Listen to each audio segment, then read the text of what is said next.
casa já brincou com aquela brincadeira assim, morto, vivo, vivo, morto. Quem sabe brincar com essa brincadeira? Só que hoje a tia Ju vai ensinar uma brincadeira que é parecida com essa, só que ela é caipira. A brincadeira se chama caipira fogueira, tá?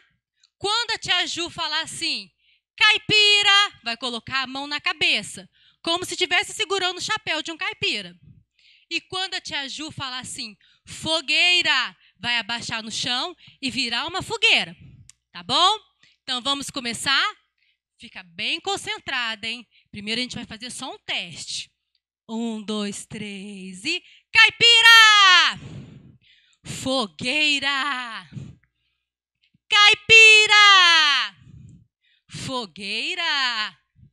Fogueira! Caipira! Muito bom! Agora vamos fazer valendo, hein? Pode ir? 1, 2, 3 e... Caipira!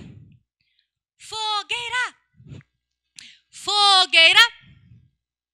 Caipira! Caipira! Caipira! Fogueira! Fogueira! Caipira! Fogueira! Muito bom! Vocês estão de parabéns aí de casa.